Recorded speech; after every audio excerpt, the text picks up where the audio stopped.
Que s'est-il passé? Eh bien, donc les vérins sont terminés.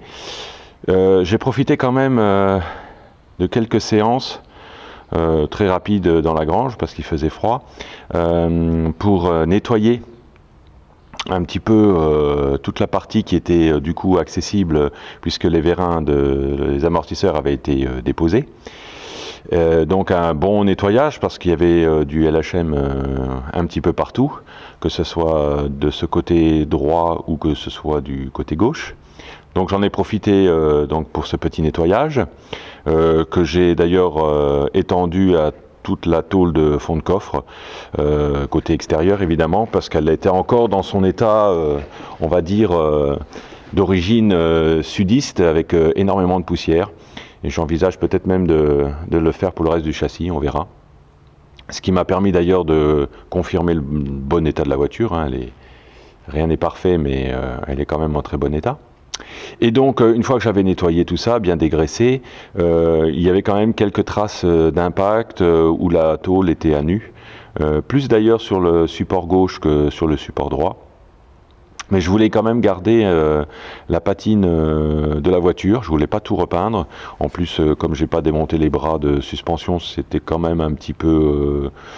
Enfin, ça aurait été un petit peu bricolé, quoi. Donc je n'ai fait que des retouches ponctuelles. C'est pour ça qu'on voit ici d'ailleurs des nuances de peinture mate et de peinture brillante. La peinture mate étant celle d'origine, la peinture un peu plus brillante étant celle des retouches que j'ai faites. Alors ça peut paraître peut-être un peu bricolage dans le mauvais sens du terme, mais pour moi ça me suffit.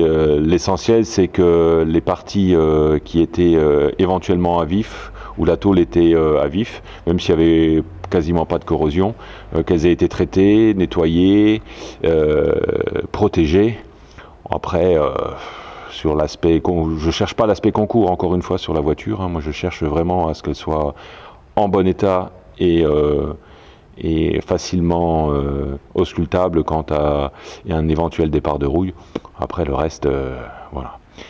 Donc là, je vais pouvoir attaquer le montage, le remontage des suspensions. Ça tombe bien parce que on est début février et bon, j'espère me remettre la voiture en route assez rapidement. Donc, eh ben je vais attaquer le remontage de l'amortisseur. Ah, encore une dernière remarque, vous remarquez ce tuyau ici? En fait, je me suis rendu compte, j'avais laissé le tuyau à l'air libre ici, et c'était pas une bonne idée parce que, en fait, par voie de vase communicant, j'avais un petit goutte à goutte là, très léger, qui faisait que, en fait, je perdais du LHM sur ce côté-là, pas sur l'autre. Donc, pour éviter de vider mon bidon, j'ai mis des deux côtés un petit tube qui remonte suffisamment haut pour que l'effet de vase communicant soit stoppé. Et puis voilà, ça a suffi à régler le problème. Voilà, je vais passer au montage de cette suspension droite. À savoir évidemment, comme chaque fois, qu'il n'y a pas de difficulté particulière et que ça se passera exactement de la même façon pour le côté gauche. Avant de faire le montage, je vais appliquer un petit peu de graisse graphitée ici et dans le puits de la cage. Vous voyez, ça se présente au pinceau. Voilà, un petit peu de graisse graphitée, voilà, sur l'embout, mon vérin. Donc, on le passe comme ceci.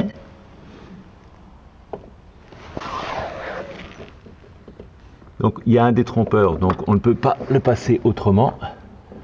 Voilà. On le rentre, on le tourne. Voilà. Là, il est en place. Donc là, il va falloir mettre, évidemment, le joint ici. Là, pour l'instant, il ne tient pas. On va s'occuper, évidemment, du positionnement sur le puits on verra mieux ici. Là, ben, il y a un joint à mettre, il y a le retour de fuite à positionner, la clavette, voilà. Mais là, déjà, on a déjà le positionnement quasi terminé. Voilà, bon, vous voyez, rien de bien compliqué dans tout cela. Alors, pour fixer la clavette, bon, tout simple, hein. Donc elle se positionne comme ceci. Voilà, la vis, là maintenant la vis, eh bien écoutez, elle est vissée justement. Donc voilà, on peut passer à l'étape suivante. Alors ensuite, pour mettre la clavette, l'épingle, en fait j'ai comprimé un peu la roue, ça devrait le faire assez vite. Donc le côté long, voilà, ah bah ça va tout seul, impeccable. Voilà, il me reste, par contre elle est vachement courte, je trouve, elle est plus courte que les autres. Voilà, donc il faut quand même ici, ouais, elle est très courte, pas chier. Comment je vais la freiner celle-là? Ouais, parce qu'ici il faut la tordre un petit peu, mais purée, elle est courte. Je la trouve hyper courte cette épingle.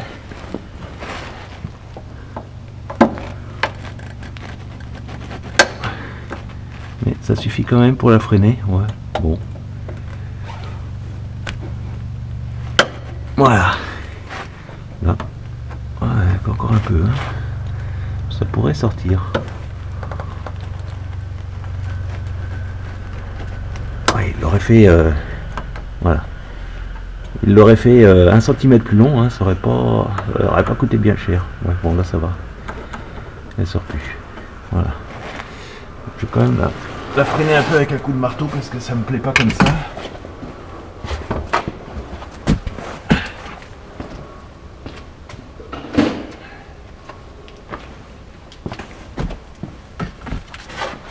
C'est quand même un peu... C'est refable, c'est toujours un peu la loterie, hein.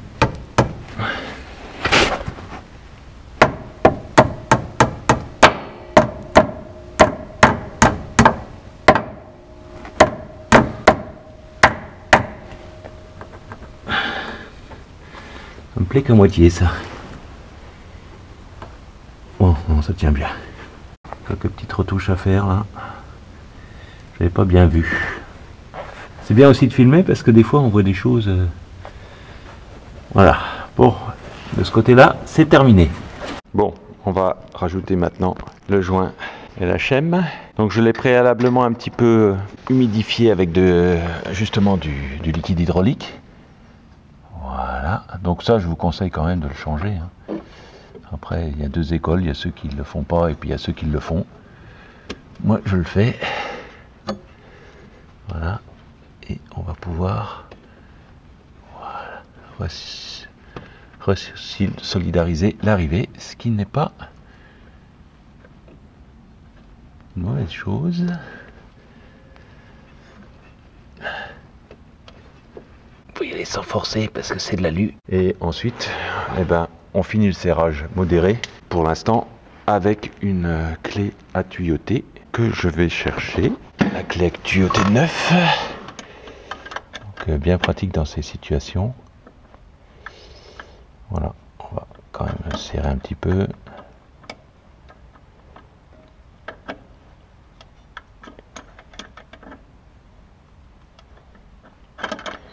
toute façon, il faudra contrôler que tout ça ne fuit pas tout à l'heure, quand on aura remonté évidemment les 2 éléments et remis les sphères.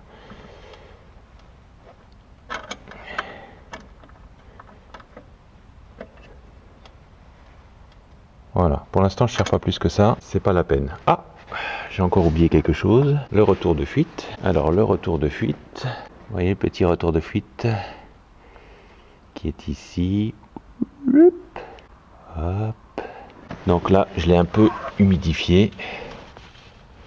Voilà, et il faut simplement le remettre. Ah oui, mais regardez, j'ai oublié de passer par le trou. Ah, donc il faut que je l'enlève. N'oubliez pas de repasser par ce trou là. Ah, un peu de mal, j'ai quand même réussi à positionner correctement le retour de fuite. Donc attention de bien le passer par ce trou là. Bon là évidemment il manque encore la sphère et son joint. Donc d'abord qui dit sphère dit aussi joint. Alors le voilà le joint. Donc il se positionne ici. Ce que je fais, je lui mecte un petit peu. Je prends un petit chiffon comme ça. Et hop, je le passe avec un petit peu de LHM. Pas besoin d'en mettre beaucoup. Hein. C'est juste une petite précaution comme ça. Voilà. Et il est un peu imbibé. Voilà. On en met un petit peu partout. Voilà, pour que le positionnement, même s'il n'y a pas grand risque. Alors là, je vous avoue, j'ai fait fort. Ah, j'ai repeint mes boules en verre. Ah oui, mais alors le verre, ouh. Ah là, le verre, c'est le verre qui tue. C'est le verre jardin. J'ai pas trouvé autre chose à me mettre sous la dent. Donc bon, c'est pas top, je l'avoue, au niveau de la couleur. Mais bon.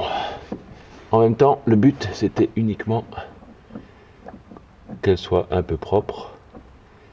Et puis comme je les avais un petit peu, elles étaient un petit peu marquées. Alors là, il faut faire quand même un petit peu attention. Hein. On n'est pas encore maintenu par la pression. Forcément, parce qu'il n'y en a pas dans le circuit. Donc, faire un petit peu attention. Et là, je vois que mon joint se positionne mal. Il est sorti, ça c'est fuite assurée. Donc je le ressors, voilà. On va le remettre correctement.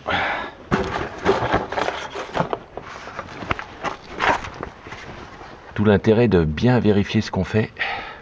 Enfin, ça paraît évident, mais c'est tellement plus évident en le disant.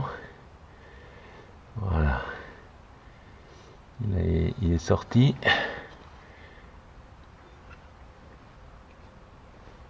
Voilà. Allez. Là aussi, hein, faut faire très attention au vissage.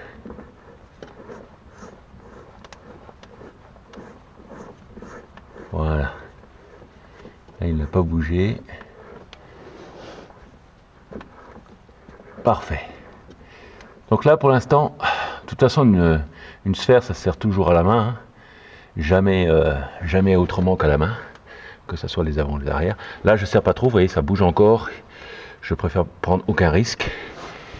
On vérifiera le serrage, de toute façon le serrage et l'étanchéité on les reverra lors de la mise en pression, parce que c'est la prochaine étape. Alors il faudra peut-être, la voiture n'est pas, j'ai pas la batterie là, et puis en fait je veux pas la remettre en route tout de suite, donc je pense que je vais arrêter la vidéo ici, puisqu'en fait le remontage est terminé, et je ferai une dernière petite vidéo en épilogue où en fait on remet la pression, mais avant de remettre la pression il faut bien resserrer la vis de purge du conjoncteur, sinon attention, surtout si on l'a desserré évidemment. Rajouter du LHM parce que forcément on en a perdu un peu. Mais je ferai ça dans une petite vidéo épilogue qui viendra, je pense, fin février, début mars, pas avant. Mais je vais trouver d'autres occupations sur la voiture. En tout cas, cette étape du montage des sphères et des amortisseurs est terminée, et par-delà, normalement, si la remise en route de la voiture ne procure pas de problème, il y aura peut-être ici peut-être un coup de clé encore à donner, ou ici un coup de vis encore à donner, mais ça on ne peut le voir que une fois la pression remise. Pour l'instant, voilà, ça, on ne peut guère aller plus loin sans mettre la voiture à nouveau en service. Voilà, à très bientôt.